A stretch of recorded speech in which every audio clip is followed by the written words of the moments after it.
Nakita ko rin yung picture mo. Yung una, ang ganda-ganda mo dun, ma'am. Kaya nga po, edited lang po yun. Ay, hindi. Ikaw yun, maganda eh. Diba? Naayusan po kasi kami ng Inayusan ka nun. O, kaya ngayon, syempre, hindi ka nakakapag-ayos kaya ganyan. Pero pag sinuklayan na yan, aayusin na. Babalik na yung ganda. Tapos makakain ka ng tamang oras. Makatulog ng maayos. Kumusta naman tulog mo kagabi? Kagabi, ayos naman po diretsyo. Diretso naman. Buti naman, tinanggal na ni nanay yung kadena mo. Tinanggal na po nila. Naawa na siguro sila sa akin. Naawa na si nanay. Okay, basta promise mo para hindi ka nila itali. Huwag ka nang gagala sa gabi.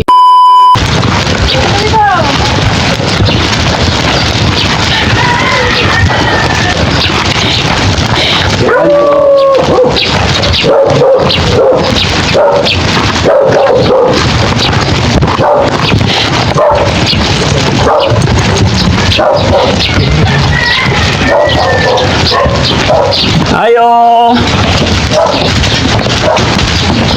Morning! Nandyan si... Hi, Tay! May bisita ko. Magandang morning, Tay! Ay, Lola! Kumusta po kayo? ito po mabuti. Anong ginagawa ni Tatay?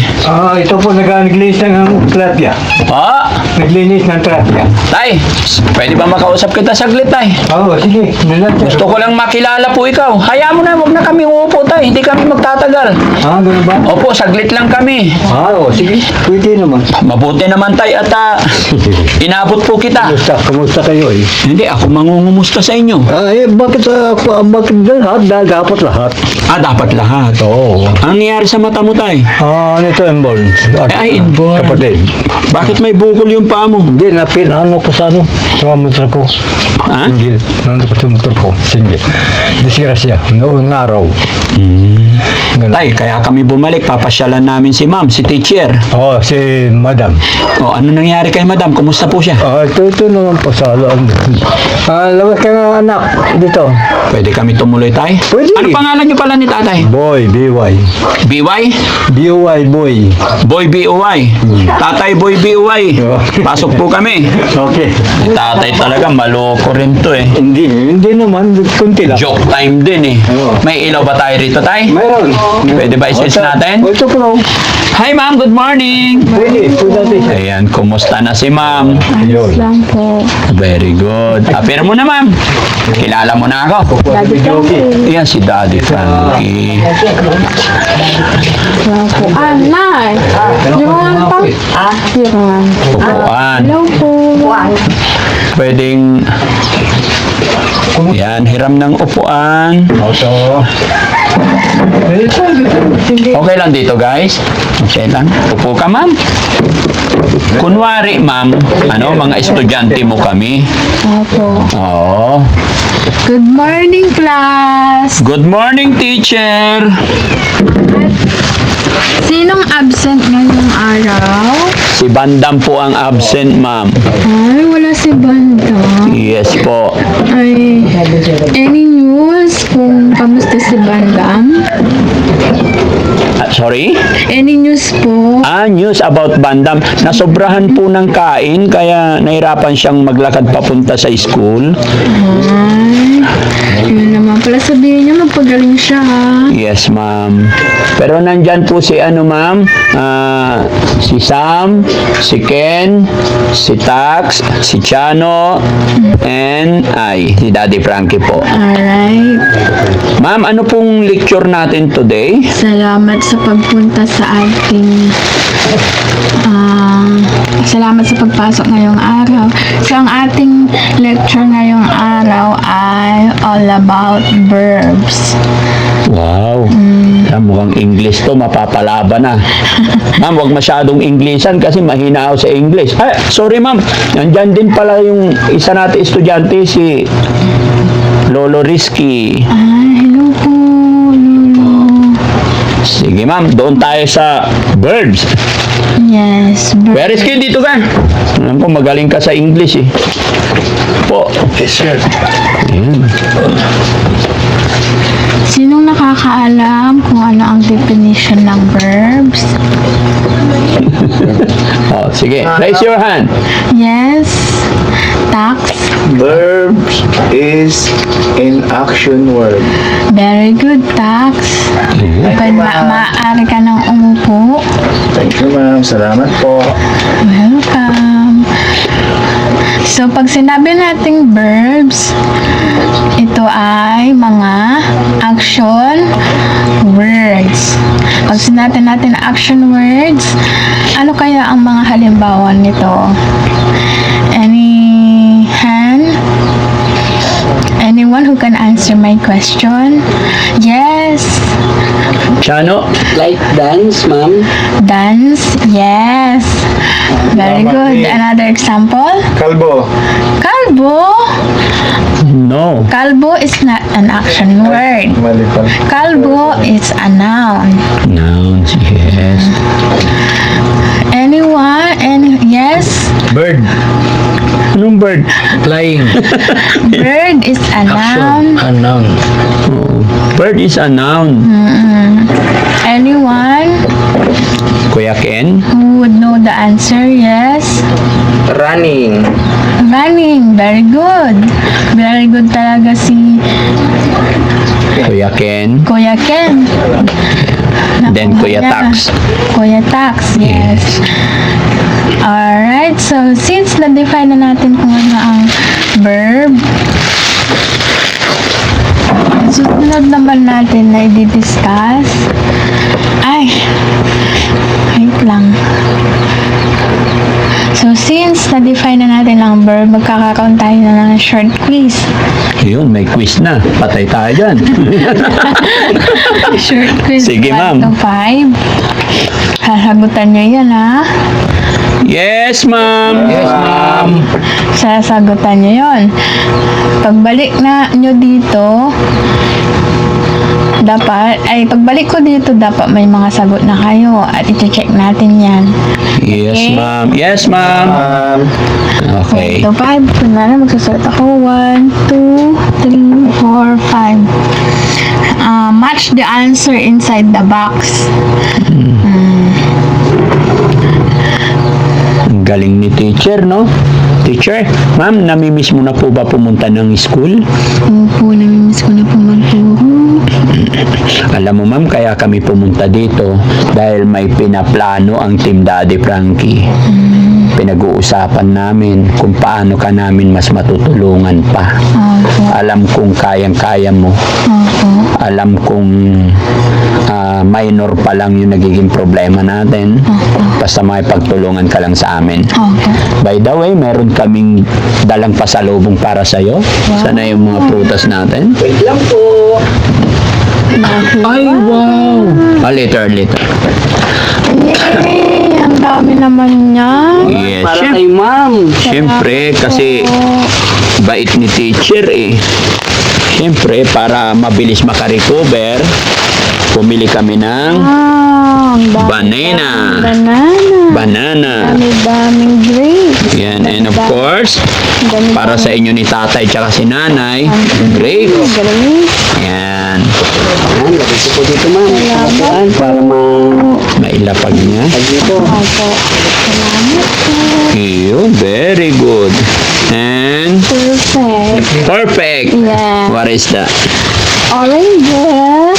And And then, apple. apple.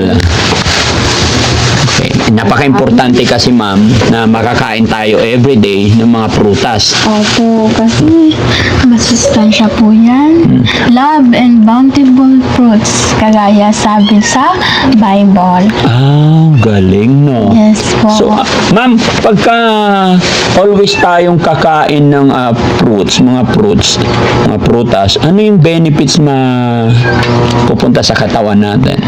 Nutrients daw po, vitamin C po sa tawag dito, orange, makukuha natin. And then, forgot ko na po yung iba. Sa banana. Banana, meron din po. Meron din po sa apple, meron din po sa orange. Fiber. Yes, iba-iba po ang nutrients na dala ng bawat prutas. Yun, ang galing. At syempre, ma'am, hindi lang po yan. Kasi nung unang punta namin, nabanggit mo sa amin yung paborito mong ulam. Although, hindi naman totally advisable to, pero once lang naman, no? Dahil request ni ma'am. Yung tocino. You love it? Yes, Wow. I love it. And longganisa. Hello! Nagabala pa kayo. No. Ang dami na. It's okay. Alam mo kasi ma'am, nung nagpunta kami dito, nalaman namin yung kwento ng buhay mo yung nangyari sa'yo. Salamat po Yeah. sa... So, maraming na-touch ng mga kababayan natin. Alam mo naman ma'am na, Viral po ako. ay napanood mo. Oh, napanood po namin ng pamangkin. Ano yung feeling mo ma'am nung napanood mo na nag-viral ka? Masaya naman po kasi maraming nakapanood ng story ko. Yes, maraming nagmamahal sa'yo. Gaya ng sinabi ko, syempre, napaka-importante rin sa aming mga magulang yung teacher. Opo. Kaya bumalik kami rito para ibigay itong mga request mo. Salamat po. Dami-dami po. Maraming salamat po, kamo. So, ibigay muna natin kay tatay to, tsaka kay nanay. Nalagay po nila sa freezer. Opo. So, siguro, ma'am, no? Mag-iisip tayo kung ano. Pero nakikita ko naman na kasi gusto kong makita mamaya kay nanay kung okay lang yung mga gamot, kung ano yung gamot na tinitake mo. Ay, opo. Mamaya na lang. Okay lang. Naiinom mo naman. Very good. Opo. Consistent po yun. Consistent. Very good. Wala dapat laktaw para tuloy-tuloy. Para tuluyan ka ng gumaling. So, dapat lagi ka Can I touch your hair? Yun. Diba? Nakita ko rin yung picture mo. Nung una, ang ganda-ganda mo dun, ma'am. Kaya nga po, edited lang po yun. Ay, hindi. Ikaw yun maganda eh. Diba? Naayusan po kasi kami ng Inayusan ka nun. Kaya ngayon, siyempre, hindi ka nakakapag-ayos kaya ganyan. Pero pag sinuklayan na yan, aayusin na. Babalik na yung ganda. Tapos makakain ka ng tamang oras. Makatulog ng maayos. Kumusta naman tulog mo kagabi? Kagabi, ayos naman po diretsyo. Diretso naman. Buti naman, tinanggal na ni nanay yung kadena mo. Tinanggal na po nila. Maawa na siguro sila sa akin. Naawa na si nanay. Okay, basta promise mo para hindi ka nila itali. Huwag ka nang gagala sa gabi. Hindi na po. Matulog ka maaga. Opo. Ay, nakalimutan natin, dapat milk. Umiinom ka ba ng milk? Opo. Para masarap ang tulog mo. Pagkatapos mag-dinner, after 30 minutes, inom ka ng milk, inom ka ng vitamins, para masarap ang tulog. Mapaglalabanan mo yan. Huwag kang mag-alala, ma'am. Kasi gaya ng sinabi ko, sa aming mga magulang, kumbaga, napaka-importante ang papel ng mga teacher. Opo. Which is isa ka sa mga hinahangaan namin lahat, di ba? Dahil isa rin sa kumbaga starting ng mga bata. Kumbaga, mga teacher kasi malaki ang naiambag din sa ating mamamayang Pilipino. Hindi biro-biro po yung magturo sa mga bata, sa mga estudyante, sa mga high school, lahat. Opo. Lahat ng teacher. Kaya nandito kami para tulungan ka. Salamat po sa initiative nyo na tulungan ako. Anong naramdaman mo, ma'am? Sabi mo, nakita mo na nag-viral ka. Naawa sila kay Teacher Mary Jane. Daming umiyak nung nagkwento ka. Opo. Ako man din sa sarili ko, naiyak ako na hindi ko akalain na darating ako sa gantong punto. Na isang araw darating ako sa gantong punto ng buhay ko. Yun po. Kaya medyo naninibago din po ako.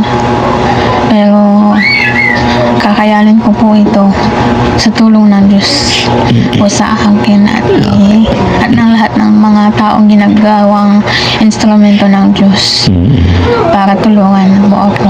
Okay. Yun po. Basta laban lang tayo, ma'am, ha? Gaya ng aking sinabi, nandito kami, babalik-balikan ka namin. At i-check ni Daddy Frankie yung gamot na tinitake mo, kung ano ang pwede pa naming maitulong. Although nagpapa-check up ka naman na monthly, kumbaga susupport kami. No? Pero kung kinakailangan natin na dalhin ka namin sa mas mataas or mas maganda para mapabilis, hindi ko naman sinasabing sorry mga kababayan, hindi ko sinasabing mahina or what, pero syempre, di ba, may mga gagawin pa tayo, aaralin natin maigi para mas mapanatag, mas mapabilis yung paggaling ni teacher, dahil sabi ni teacher, gustong gusto na po niyang bumalik sa pagtuturo, no? Ilan ba yung gamot na iniinom mo, ma'am? 3 po. 3 everyday. Opo, everyday. Ang galing. Okay. Kunin ko lang po yung gamot. Sige, ma'am. Okay lang ba? Hawakan mo, i-move na. Sige, ma'am. Kasya ka na po. Igilid ko. Ayan mga kababayan. Salamat sa Panginoon kasi okay na si ma'am.